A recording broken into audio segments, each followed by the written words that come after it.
आज मैं आपके लिए एक नया वीडियो लेकर आई हूँ जिसका टॉपिक है रिसर्च डिज़ाइन। तो शुरू करने से पहले अगर आपने मेरा चैनल अभी तक सब्सक्राइब नहीं किया है तो प्लीज़ सबसे पहले सब्सक्राइब करिए चैनल को और बेल आइकन दबाना मत भूलिएगा।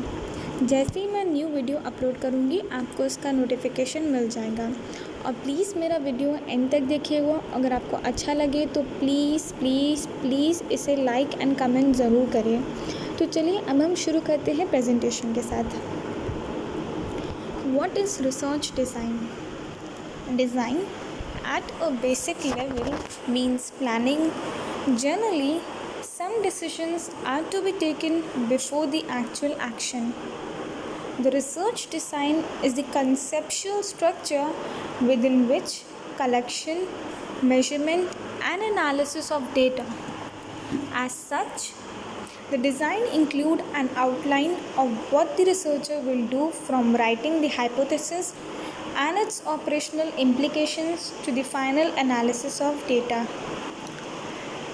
Decisions regarding what, where, when, how much, by what means concerning an injury or a research study constitute a research design.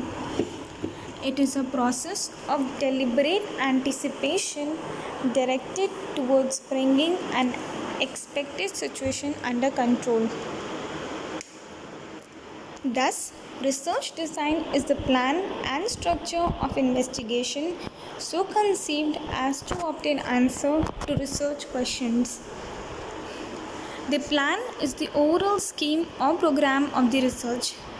It includes an outline of what the investigation will do from the selection of research problem to the conclusion of the research study.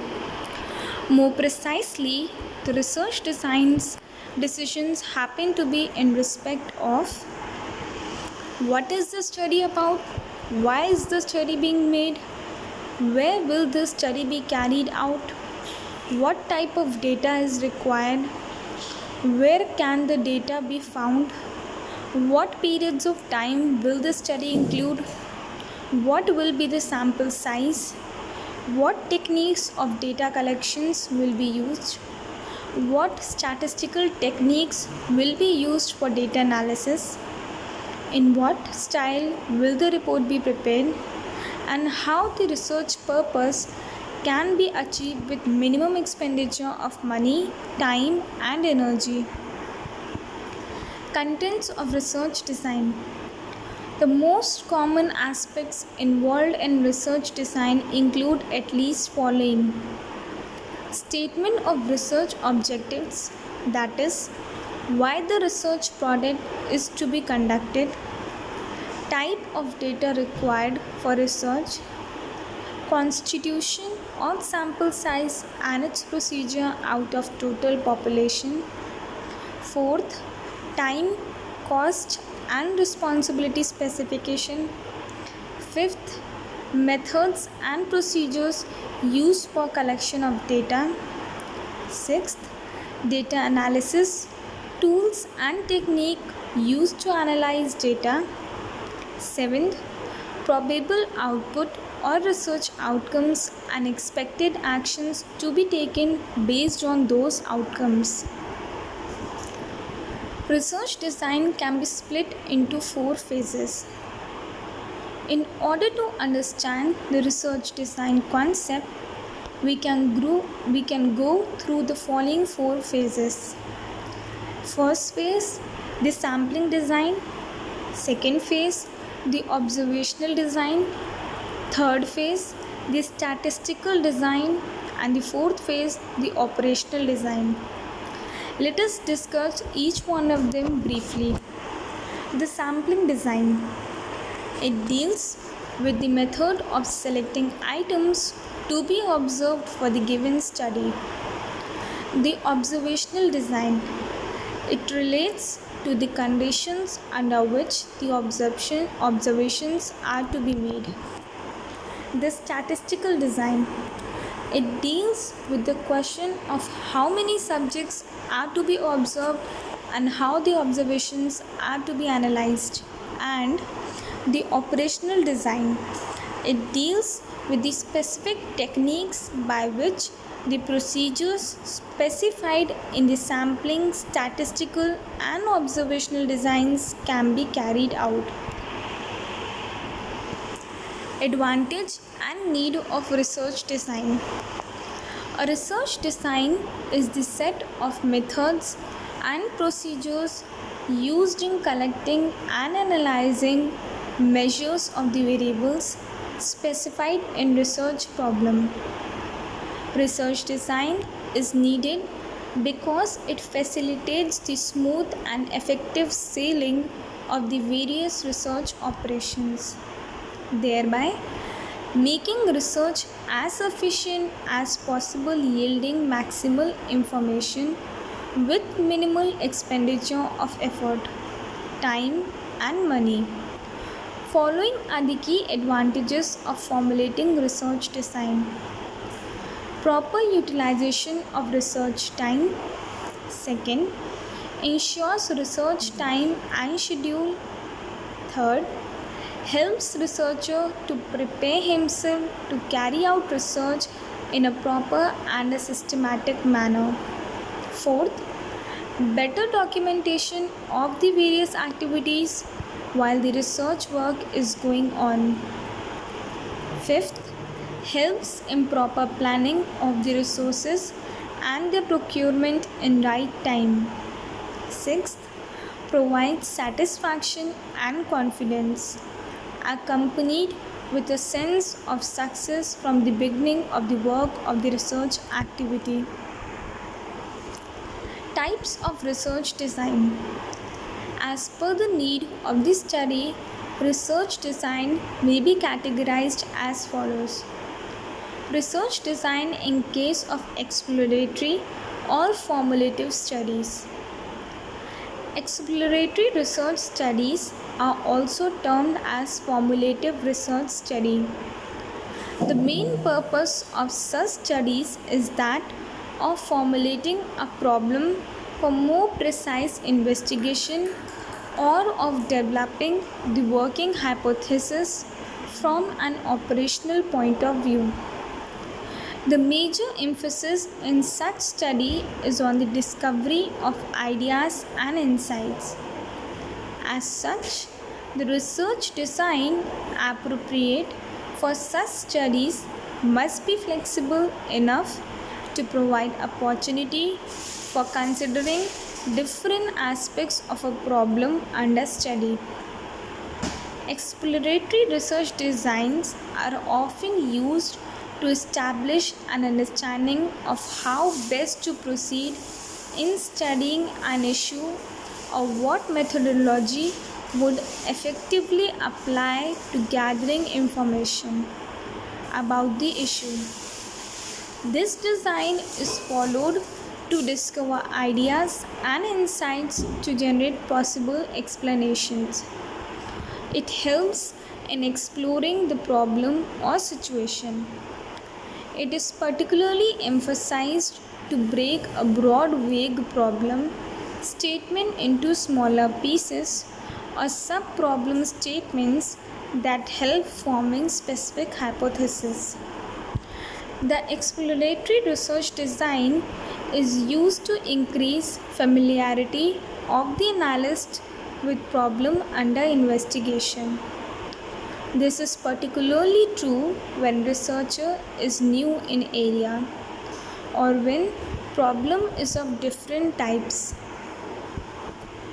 The major property of exploratory research design are as follows. Clarifying concepts and defining problem, formulating problem for more precise investigation, increasing researchers' familiarity with problem, developing hypothesis, establishing priorities for further investigation. Exploratory research design is characterized by flexibility to gain insights and develop hypotheses. It does not follow a planned questionnaire or sampling. It is based on literature survey, experimental survey, and analysis of selected cases. Unstructured interviews are used to offer respondents a great deal of freedom. Second, research design in case of descriptive studies. Descriptive research studies are those studies which are concerned with describing the characteristics of a particular individual or of a group. Descriptive research design help in providing answers to the questions of who, what, when, where, and how associated with a particular research problem. A descriptive study cannot conclusively ascertain answers to why. Descriptive research is used to obtain information concerning the current status of the phenomena and to describe what exists with respect to variables or conditions in a situation. Thus, descriptive research design is more specific and purposive study. Before rigorous attempts are made for descriptive study, the well-defined problem must be on hand. It is important to notice that in descriptive study, the researcher must have a deep knowledge on the issue and problems. Descriptive study rests on one or more hypotheses. Research design in case of diagnostic studies. Diagnostic research studies determine the frequency with which something occurs or its association with something else. The studies concerning whether certain variables are associated are examples of diagnostic research studies. From the point of view of the research design, the descriptive as well as diagnostic studies share common requirements. In descriptive as well as in diagnostic studies, the researcher must be able to define clearly what he wants to measure and must find adequate methods for measuring it along with a clear-cut definition of population he wants to study. The research design must make enough provision for protection against bias and must maximize reliability. With due concern for economical completion of the research study, the design in such studies must be rigid and not flexible. Research design in case of causal or experimental studies. Causal research design deals with determining cause and effect relationship. It is typically in form of experiment. In causal research design, attempt is made to measure impact of manipulation on independent variables like price, products, advertising and selling efforts or marketing strategies in general. On dependent variables like sales volume, profits, brand image and brand loyalty. It has more practical value in resolving marketing problem. We can set and test hypotheses by conducting experiments. Experimental design refers to the framework or structure of an experiment, and such there are several experimental designs. We can classify experimental designs into two broad categories: informal experimental designs and formal experimental design. Informal experimental designs are those designs that normally use a less sophisticated form of analysis based on differences in magnitudes, whereas formal experimental designs offer relatively more control and use precise statistical procedures for analysis. Thanks for watching my video till the end. Please like my channel, subscribe my channel and press the bell icon for further notification. If you have any queries, please comment me in the comment section, and if you want a video for any particular topic, just text me out in the comment section for that topic. I will definitely make a video for you and upload it as soon as possible. Thank you.